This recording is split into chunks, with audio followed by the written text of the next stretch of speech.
Hello friends, welcome to MCQ Adda. Today we are with a new session of Journal Science. आज हम cover करेंगे topic atomic structure. देखिए atomic structure जो है JKSSB के almost 70% examinations में पूछा जाता है, जिसमें साइंस होती है, जिसमें साइंस की एक वेटेज होती है। अगर आपके सिलेबस में डायरेक्टली जर्नल साइंस लिखा है तो फिर भी ये जो है ये टॉपिक आपके लिए बहुत ही ज़्यादा इम्पॉर्टेंट है, क्योंकि इसमें से क्वेश्चंस जो है पूछे जाते हैं। ये बिल्कुल पेट टॉपिक है JKSSB का। अगर आपने PSC का भी जो है एप्लीकेशन फिल किया है और अगर ये टॉपिक आपके सिलेबस में है तो this lecture will be more than sufficient. ठीक है, बिल्कुल डीपली है, NCERT कंपाइल्ड है, आपको इससे ज़्यादा पढ़ने की ज़रूरत नहीं है। ठीक है, आगे बढ़ने से पहले रिक्वेस्ट यही रहेगी, अगर आप चैनल पर नए हैं तो सब्सक्राइब ज़रूर कीजिएगा, अपने फ्रेंड्स के साथ शेयर कीजिएगा ताकि उन्हें भी हेल्प मिल सके, और लेक्चर अच्छा लगे तो लाइक ज़रूर कीजिएगा। चलिए स्टार्ट करते हैं आज का सेशन। देखिए एटॉमिक स्ट्रक्चर की कहानी जो है वो स्टार्ट होती है जॉन डाल्टन से। जॉन डाल्टन ने जब 1808 में डाल्टन्स एटॉमिक थ्योरी दी, उस थ्योरी में उसने बोला कि एटम जो है वो स्मॉलेस्ट अनडिविजिबल पार्टिकल है। मतलब कि अगर आप एक पार्टिकल को तोड़ते जाओगे तो लास्ट में एक स्टेज ऐसा आएगा कि जब वो अनडिविजिबल हो जाएगा, वो उससे ज़्यादा नहीं टूट सकता। ठीक, उसको उसने बोला एटम। और दो चीज़ें उसने उसमें बोली, एक तो ये बोली कि जो सेम एलिमेंट्स होते हैं, ठीक है, उनके एटम्स जो है आइडेंटिकल होते हैं, और दूसरी चीज़ कि डिफरेंट एलिमेंट्स के एटम्स जो है मिलकर कंपाउंड बनाते हैं। ये 3 पॉइंट्स उसने इस डाल्टन एटॉमिक थ्योरी में बोला था। ठीक, उसके बाद एंडिंग 19th सेंचुरी में, मतलब 1890s में 1880s में जो है ये पाया गया कि एटॉम जो है वो डिविजिबल है। ठीक है, और इसमें जो है सब एटॉमिक पार्टिकल्स होते हैं। आज अगर हम देखें करंटली तो हमारे पास 35 सब एटॉमिक पार्टिकल्स हैं जो कि प्रेजेंट होते हैं एटम में, लेकिन प्रिंसिपल हैं इनमें से इलेक्ट्रॉन्स, प्रोटॉन्स और न्यूट्रॉन्स, मतलब 3। ठीक, अब देखते हैं हम ये जो है डिस्कवर कैसे हुए, इनकी स्टोरी क्या है पीछे की, इलेक्ट्रॉन कैसे आया, प्रोटॉन कैसे आया, न्यूट्रॉन कैसे आया, इसके बारे में हम जो है डिटेल में पढ़ते हैं। 1897 में क्या हुआ, J.J. थॉमसन ने डिस्कवर किया इलेक्ट्रॉन। डिस्कवर कैसे किया, एक एक्सपेरिमेंट चल रहा था लैब में, कैथोड रे एक्सपेरिमेंट।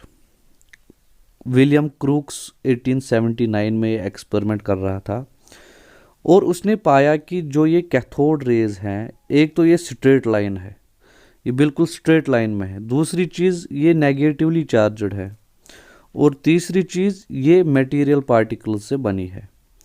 ये एक्सपेरिमेंट चल ही रहा था कि J.J. थॉमसन ने जो है इसमें से इलेक्ट्रॉन डिस्कवर किया। उसने बोला कि ये जो नेगेटिवली चार्जड पार्टिकल्स हैं इसमें ये इलेक्ट्रॉन है। ठीक है, और J.J. थॉमसन ने जो है क्या किया, फिर इसके चार्ज के लिए जो है काम किया, और इसका चार्ज निकाला इसने 1.6 × 10⁻⁻⁹ कूलम्ब।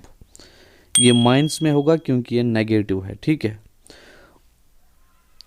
जैसे ही ये चार्ज निकला उसके बाद मास पे काम हुआ, और मिल्किन्स जो है एक साइंटिस्ट था फिजिक्स का, उसने जो है मास निकाला इस इलेक्ट्रॉन का, जो कि इक्वल होता है 9.1 × 10⁻31 kg। ठीक है, -31 kg। ठीक है,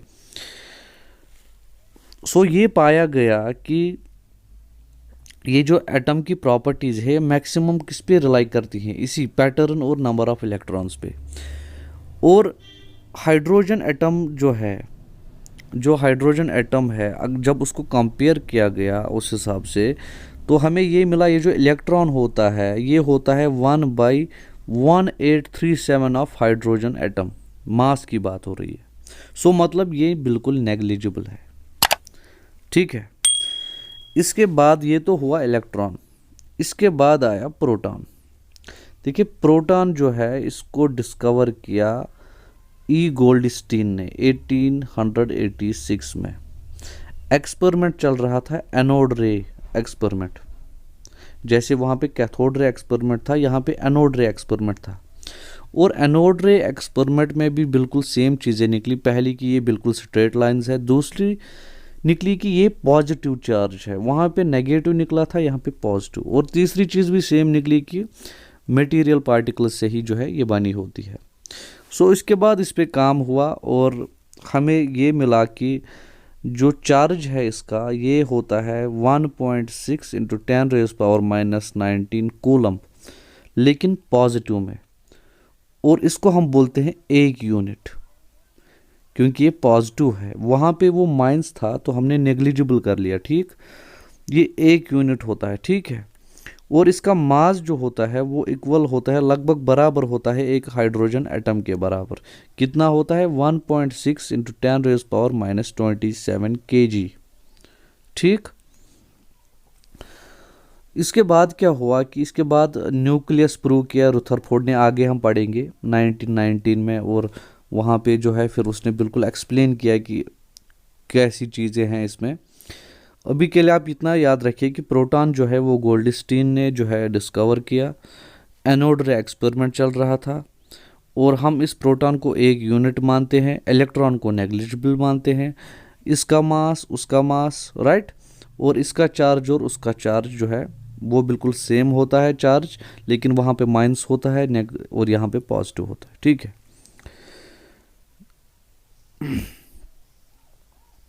इसके बाद जब हम आगे आए न्यूट्रॉन पे, न्यूट्रॉन को डिस्कवर किया जेम्स चैडविक ने, ठीक है। देखिए डिस्कवर कैसे किया, इन्होंने एक एक्सपेरिमेंट किया। इन्होंने ये चीज़ देखा कि मास जो है प्रोटॉन का वो 1 यूनिट है, हम मानते हैं, ठीक। और इलेक्ट्रॉन का नेग्लिजिबल है, तो मास ऑफ प्रोटॉन होना चाहिए ना बिल्कुल equal to mass of atom. जब उसमें कुछ एक्स्ट्रा है ही नहीं तो मास इक्वल होना चाहिए, क्योंकि इलेक्ट्रॉन नेग्लिजिबल है और प्रोटॉन 1 यूनिट है। मतलब अगर एटम का मास 1 यूनिट है तो प्रोटॉन का भी 1 यूनिट ही होना चाहिए ना। लेकिन इन्होंने देखा कि जो मास ऑफ एटम है वो ज़्यादा है प्रोटॉन से। सो इससे इनको ये चीज़ प्रूव हुई कि कुछ तो है एटम में जो कि चार्ज तो नहीं है, उसमें चार्ज तो नहीं है, क्योंकि प्रोटॉन पॉजिटिव है, इलेक्ट्रॉन नेगेटिव है, एटम न्यूट्रल हो जाता है, लेकिन मास है, ठीक है। उस चीज़ में मास तो है। सो जेम्स चैडविक ने क्या किया, इसने न्यूट्रॉन डिस्कवर किया। कैसे? इसने बॉम्बार्डमेंट की अल्फ़ा पार्टिकल्स की बेरिलियम एटम पे, जिसकी आप फार्मूला यहाँ पे देख सकते हो रिएक्शन, कि जब इसने हीलियम को अल्फ़ा पार्टिकल्स मतलब हीलियम को जो है इसने बॉम्बार्डमेंट की बेरिलियम के साथ, तो वहाँ पे एक तो कार्बन मिला और एक हमें मिला न्यूट्रॉन, जिसमें चार्ज तो ज़ीरो था लेकिन मास उसमें था, ठीक है। और उसके बाद ये चीज़ें होती रही और मास हमें जो है मिला 1.6 इंटू 10⁻⁻27। अगर हम न्यूट्रॉन और प्रोटॉन का जो है मास इक्वेट करें तो न्यूट्रॉन का होता है 1.6749 इंटू 10⁻⁻27 और प्रोटॉन का होता है 1.6726 इंटू 10⁻⁻27। सो ऑलमोस्ट ये सेम होते हैं। अगर एग्जामिनर आपको जो है ये पूछे सेम के केस में तो आप बिल्कुल सेम लिखिएगा। ये बिल्कुल ये डिफरेंस तो है लेकिन ये बहुत माइन्यूट डिफरेंस है, इतना जो है ये नेग्लिजिबल मान सकते हैं, ठीक है। ये तो हुआ कि हमारे सब एटॉमिक पार्टिकल्स आए कैसे। इसके बाद जो है मॉडल्स आए। मॉडल्स मतलब अब हमें ये तो पता चला कि प्रोटॉन प्रोटॉन क्या है, इलेक्ट्रॉन क्या है, न्यूट्रॉन क्या है, लेकिन एटम में कहाँ कहाँ पे है, ये एटम की शेप कैसे है, ये हमें अभी जो है पता नहीं था। सो पहले आए बोर ने बोला कि एटम जो है इसमें स्टेशनरी ऑर्बिट्स होते हैं और इसी स्टेशनरी ऑर्बिट्स में जो है इलेक्ट्रॉन्स रिवॉल्व करते हैं। दूसरी चीज़ बोर ने बोली कि इलेक्ट्रॉन जो है वो जंप करता है और एनर्जी लूज़ करता है in the form of electromagnetic radiation, ठीक है। ये तो बोर ने बोला।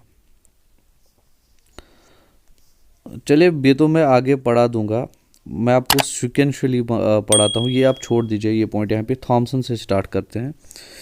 देखिए थॉमसन जब आया तो थॉमसन ने बोला 1904 में कि एटम जो है ये पॉजिटिवली चार्ज्ड स्फीयर है, पॉजिटिवली चार्ज्ड स्फीयर है जिसमें कि इलेक्ट्रॉन जो है एम्बेडेड है इसमें। अगर आप एक वाटरमेलन देखें तो उसका शेप उसने बोला कि जैसे एक वाटरमेलन है, उसमें वो जो उसमें होते हैं सीड्स, वो सीड्स की तरह जो है वो इलेक्ट्रॉन है, और बाकी जो है वो स्फीयर जो है वो है पॉजिटिवली चार्ज्ड।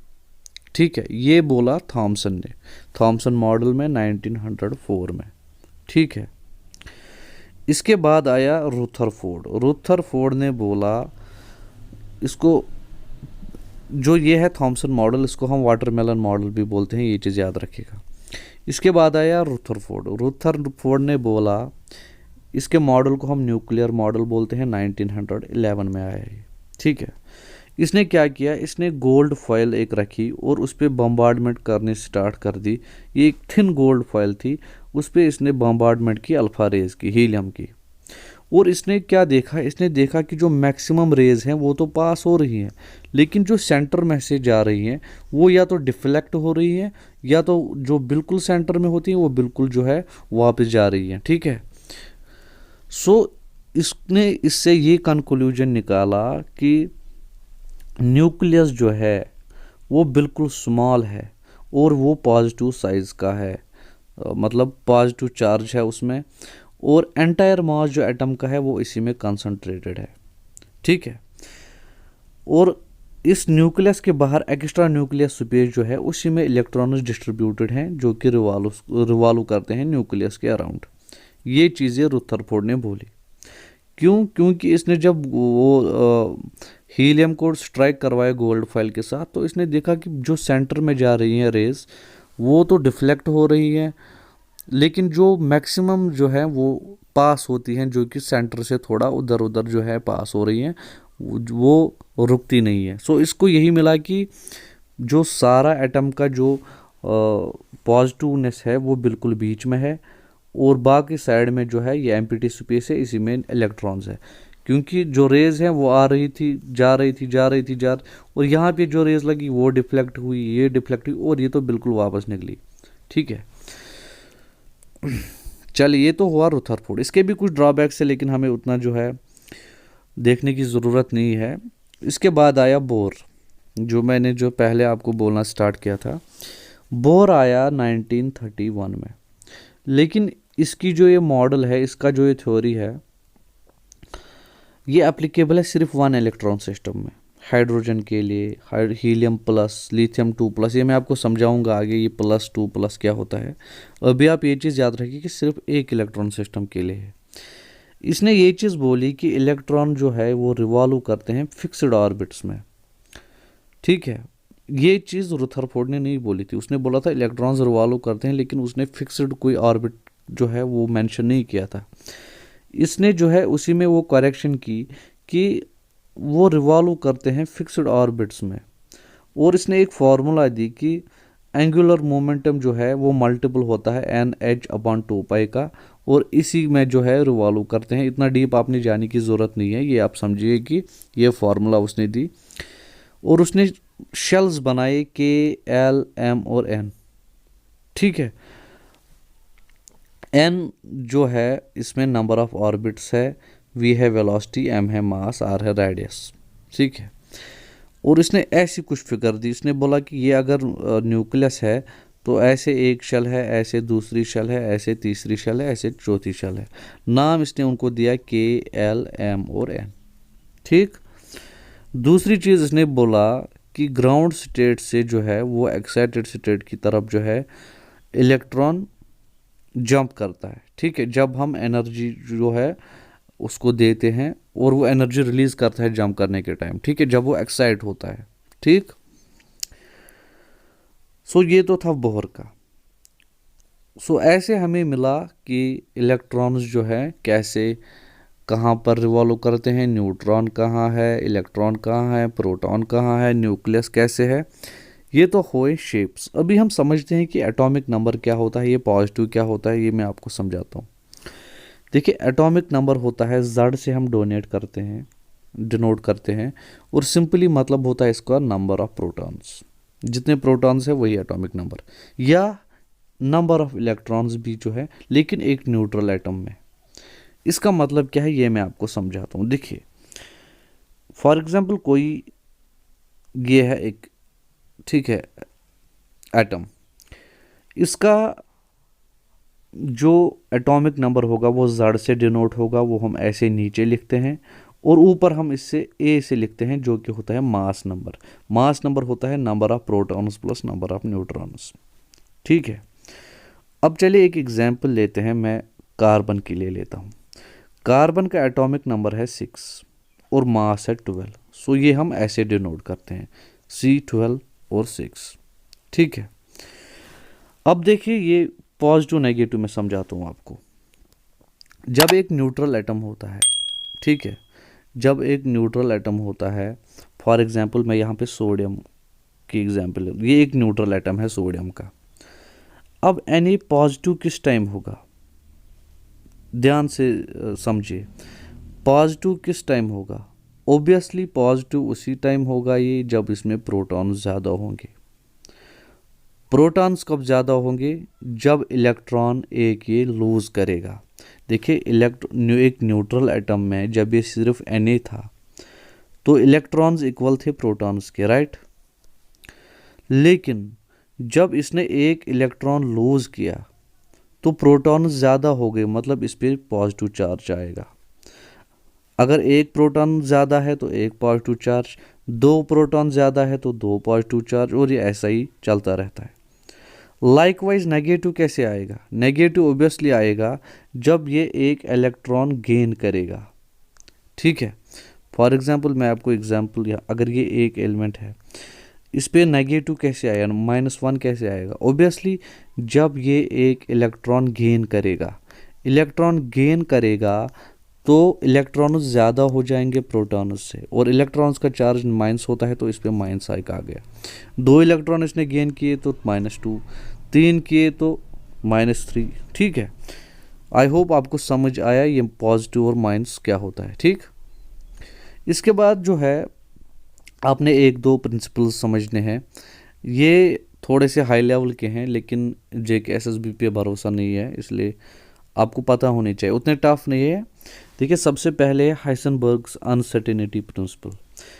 ये प्रिंसिपल ये बोलता है कि हम एक टाइम पे, ये पॉसिबल नहीं है हम कि हम पोजीशन भी देखें और मोमेंटम भी देखें, किसका, एक सब एटॉमिक पार्टिकल का, फॉर एग्जांपल इलेक्ट्रॉन। मतलब एक टाइम पे, एक इंस्टेंट पे, बिल्कुल एक टाइम पे हम पोजीशन और मोमेंटम इलेक्ट्रॉन का नहीं देख सकते। या तो हम मोमेंटम देख सकते हैं या तो हम पोजीशन देख सकते हैं। ठीक, और इसने जो है फार्मूला ऐसे दी, delta X into delta P, वो होता है greater than equal to h/4π। ठीक है, इसमें डेल्टा एक्स था अनसर्टेनिटी इन पोजीशन और डेल्टा पी था अनसर्टेनिटी इन मोमेंटम, एच था प्लैंक्स कांस्टेंट। इसके बाद जो है आते हैं क्वांटम नंबर्स। देखिए क्वांटम नंबर्स क्या है, क्वांटम नंबर्स दिखाते हैं motion of electrons in atom. Simple, motion जो है कैसे इलेक्ट्रॉन्स करते हैं एक एटम में, वो दिखाता है क्वांटम नंबर्स। टोटल होते हैं ये 4, N, L, M और S। ठीक है, चलिए इसके बारे में थोड़ा जानते हैं।